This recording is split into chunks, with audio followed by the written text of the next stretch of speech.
Os sábios antigos nunca falaram de motivação como algo que vem de fora. Para eles, tudo que depende de estímulo externo é instável por natureza. O que precisa ser empurrado hoje, amanhã precisará ser empurrado de novo.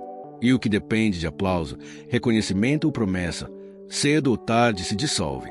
Ainda assim, o ser humano moderno se acostumou a viver empurrado. Empurrado por frases fortes. Empurrado por discursos inflamados. Empurrado pela ideia de que precisa ser mais, fazer mais, suportar mais. E quanto mais ele se empurra, mais se distancia do centro. Os antigos chamavam isso de vida descentralizada, quando o eixo da existência não está dentro, mas espalhado em expectativas, metas e olhares externos. Um homem descentralizado pode até parecer forte, mas vive cansado, vive reagindo, vive sempre atrasado em relação a si mesmo. Antes de continuar, deixe eu te fazer uma pergunta sincera. O que hoje te mantém de pé realmente te liberta? Quantas vezes você já se motivou, se forçou, se empurrou, acreditando que estava ficando mais forte, quando, na verdade, só estava aprendendo a suportar o que te machuca? Neste canal, a gente não entrega frases prontas, nem empurrões para aguentar mais um pouco. A gente entrega clareza. Se inscreva no canal e deixe o like agora, porque toda semana a gente traz histórias e reflexões que revelam o lado oculto da família, da mente e das emoções. Aquilo que quase ninguém tem coragem de falar. Se você já sentiu que está tentando demais e vivendo de menos, fica comigo até o final. Talvez hoje você não precise de mais força. Talvez precise de verdade. Epicteto dizia que ninguém é livre se não é senhor de si. Mas como ser senhor de si quando cada passo depende de estímulo? A motivação moderna promete liberdade, mas entrega inquietação. Ela não ensina a habitar o silêncio, ensina a combatê-lo. Não ensina a compreender o sofrimento, ensina a superá-lo rapidamente, como se sentir fosse um eu. Os sábios viam isso com clareza. Aquilo que te afasta da contemplação não te liberta, te distrai.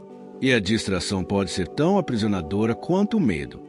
No início, a motivação parece uma aliada. Ela dá energia, cria movimento, oferece sentido provisório. Mas os antigos sempre alertaram sobre o perigo do provisório quando ele se torna morada.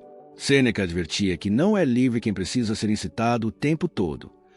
Porque a verdadeira força não precisa de empurrão. Ela nasce da clareza. E clareza não vem da excitação, vem da observação. O homem que vive motivado demais raramente se pergunta: por que estou indo? Para onde estou indo? Esse caminho é meu ou me foi imposto? Ele apenas vai. E ir sem questionar é uma forma refinada de servidão. Os sábios não elogiavam a pressa, não glorificavam a superação constante. Eles sabiam que há dores que não pedem força, pedem escuta. Há momentos em que avançar é fuga, não coragem, mas isso não vende. Silêncio não viraliza. Presença não gera aplauso imediato. Por isso, o mundo moderno chama a inquietação de ambição, ansiedade de propósito e exaustão de sucesso. E o indivíduo, perdido nesse ruído, acredita que está falhando quando, na verdade, está apenas cansado de lutar contra a própria natureza. Há uma diferença profunda entre força e tensão. A força antiga é firme, estável, silenciosa. A tensão moderna é agitada, reativa, barulhenta. A força sustenta. A tensão consome. O problema é que aprendemos a confundir as duas. Quando alguém diz continue, aguente, supere, isso pode soar nobre, mas os sábios sempre perguntariam: continue para onde? Aguente o quê? Supere em nome de quem? Sem essas perguntas, a motivação vira apenas combustível para continuar errado com mais energia. O Tao Te Ching ensina que quem força o rio perde o fluxo. E ainda assim, quantas vidas são gastas tentando forçar? Forçar relações, forçar papéis, forçar identidades, forçar destinos. Tudo em nome de uma ideia de força que nunca foi questionada. Os antigos sabiam que o ser humano não adoece apenas pelo que vive, mas pelo sentido que dá ao que vive. Quando a dor vira prova de valor, o sofrimento se perpetua. Quando o cansaço vira falha moral, o corpo adoece em silêncio. Por isso, eles ensinavam algo radical. Nem toda dificuldade deve ser superada, algumas devem ser abandonadas. Mas abandonar exige lucidez, e lucidez exige silêncio. A motivação constante impede o silêncio. Ela ocupa cada fresta da mente. Quando o silêncio finalmente chega, muitos entram em pânico, porque sem estímulo, sem empurrão, sem discurso, surge a pergunta que foi evitada por anos: quem sou eu quando não estou tentando provar nada? Os sábios chamavam esse momento de retorno ao centro, o início real do caminho. Essa parte da jornada não é confortável. Ela não traz euforia, não traz frases bonitas. Ela traz vazio. Mas o vazio, para os antigos, não era ausência. Era espaço. Espaço para desaprender. Espaço para soltar. Espaço para deixar cair as máscaras da força performática. Buda ensinava que o apego à ideia de progresso contínuo é uma forma sutil de sofrimento, porque transforma a vida em projeto e o ser humano em ferramenta. E quando você vira ferramenta, alguém sempre segura o cabo. Por isso, os sábios nunca disseram: se motive mais. Eles disseram: observe melhor. Observe o que te empurra. Observe quem se beneficia do seu esforço constante. Observe o quanto da sua força é medo disfarçado. Porque quando a motivação te afasta da tua essência, ela não te liberta. Ela te mantém ocupado demais para perceber a prisão. Nem tudo que te levanta te conduz. Nem tudo que te empurra te pertence. Às vezes, o primeiro passo para a liberdade não é avançar, é parar. Os sábios antigos não ensinavam técnicas para vencer o mundo. Eles ensinavam algo muito mais perigoso, como não ser vencido por ele. Para isso, o primeiro passo nunca foi agir, foi silenciar. Mas não o silêncio da fuga, nem o silêncio da repressão. Era o silêncio da observação, o silêncio que devolve o eixo. Hoje, silêncio é visto como ausência de produtividade. Na antiguidade, era visto como pré-requisito da sabedoria. Marco Aurélio escrevia que o homem que não aprende a se retirar para dentro de si vive como estrangeiro na própria vida. E isso descreve com precisão o ser humano moderno, sempre estimulado, sempre reagindo, sempre ocupado e raramente presente. O excesso de motivação que falamos na primeira parte nasce justamente da incapacidade de ficar em silêncio consigo mesmo, porque o silêncio revela perguntas que não queremos responder. Os sábios sabiam disso e, por isso, ensinavam a habitar o silêncio, não a combatê-lo. O problema atual, a fuga do silêncio. Hoje, quando alguém para, sente culpa. Quando desacelera, sente medo. Quando silencia, sente vazio. E o mundo corre para preencher esse vazio com estímulo. Mais metas, mais conteúdo, mais motivação, mais pressão. Mas os antigos alertavam: quem não suporta o silêncio se torna escravo do ruído. Sêneca dizia que a maior pobreza não é a falta de coisas, mas a incapacidade de estar consigo mesmo sem distração. Isso, traduzido para hoje, significa algo simples e duro.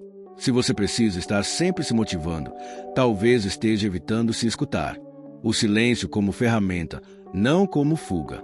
Os sábios meditavam, contemplavam, caminhavam em silêncio não para fugir do mundo, mas para voltar a ele com discernimento.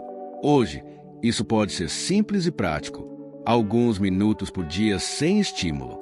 Decisões importantes tomadas fora do barulho. Menos reação imediata, mais resposta consciente. Isso não é espiritualidade abstrata. É higiene mental. A mente humana não foi feita para ser empurrada o tempo todo. Foi feita para alternar ação e recolhimento. Quando isso não acontece, surge o cansaço existencial, aquele que não passa com descanso físico. Quando a motivação cede lugar ao sentido.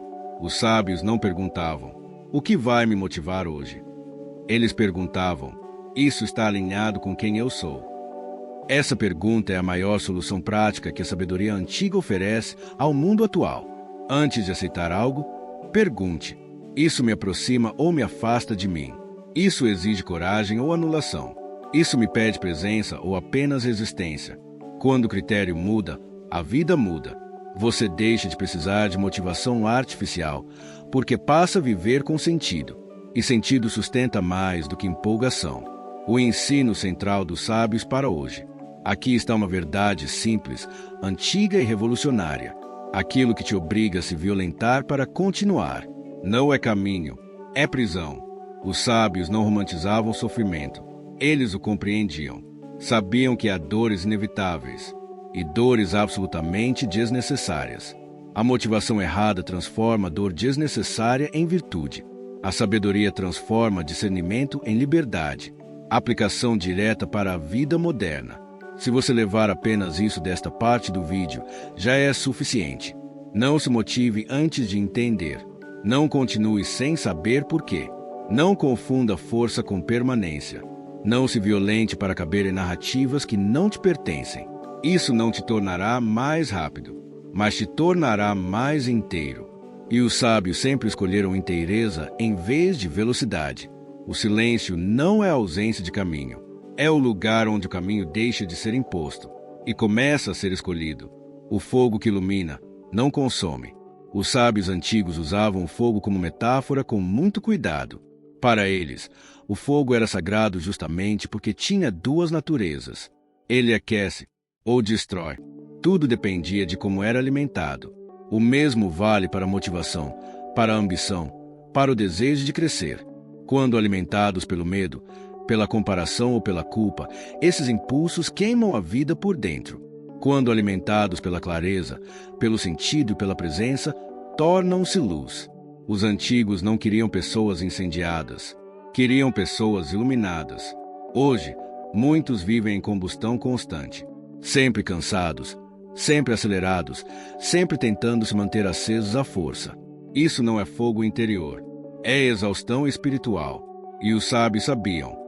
Aquilo que precisa ser mantido com esforço excessivo não é sustentável. O ensino central, viver a partir do centro. Para os estoicos, o centro era a razão alinhada à virtude. Para os taoístas, o centro era o fluxo natural. Para os mestres espirituais, o centro era a consciência desperta. Nomes diferentes, essência igual. Viver a partir do centro significa algo muito prático hoje. Não reagir a tudo, não aceitar tudo, não lutar todas as batalhas, não se explicar o tempo todo. É escolher com critério. O homem centrado não é o mais forte externamente, é o menos fragmentado internamente. E isso resolve mais problemas do que qualquer motivação passageira. Quando a vida deixa de ser um teste constante, os sábios não viam a vida como prova. Não acreditavam que o sofrimento era sempre um exame a ser superado. Essa ideia de que tudo é teste, tudo é lição, tudo é crescimento, é moderna e perigosa, porque transforma abuso em aprendizado, exploração em oportunidade e desgaste em mérito.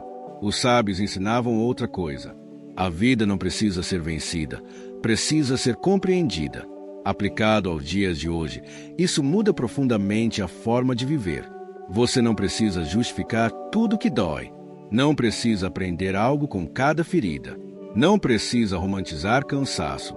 Às vezes, algo dói simplesmente porque está errado. E a solução não é motivação, é afastamento. Discernimento, a maior solução antiga para o mundo moderno. Se há um ensinamento que atravessa todas as tradições antigas, é este. Discernimento vale mais que força. Discernimento é saber quando insistir, quando recuar, quando calar, quando partir. Hoje, isso se traduz em escolhas muito concretas. Sair de ambientes que exigem sua autodestruição. Parar de buscar validação onde não há respeito. Reduzir o ritmo sem culpa. Dizer não sem explicar demais. Nada disso exige motivação. Exige consciência. E consciência liberta. O fogo interior na prática, para hoje. Para encerrar, aqui está o que os sábios antigos nos deixariam como prática simples para a vida moderna. Antes de se motivar, silencie. Veja se o impulso vem da clareza ou do medo. Antes de continuar, questione. Nem todo caminho merece persistência. Antes de se cobrar, observe. Talvez o problema não seja você, mas o contexto. Antes de se forçar, alinhe. Aquilo que é verdadeiro sustenta sem violência. Isso é fogo interior. Energia que nasce do alinhamento, não da pressão. Os sábios antigos nunca ensinaram a viver gritando. Ensinaram a viver atentos. Nunca ensinaram a se empurrar. Ensinaram a se posicionar. Nunca disseram para aguentar tudo. Ensinaram a escolher com dignidade. Se algo em você está cansado de frases prontas, cansado de empurrões vazios, cansado de sobreviver em vez de viver, talvez não falte motivação. Talvez falte silêncio, verdade e direção. Fechamento, fogo interior. O fogo interior não exige pressa, não humilha, não consome. Ele apenas ilumina o próximo passo. E isso sempre foi suficiente para os sábios.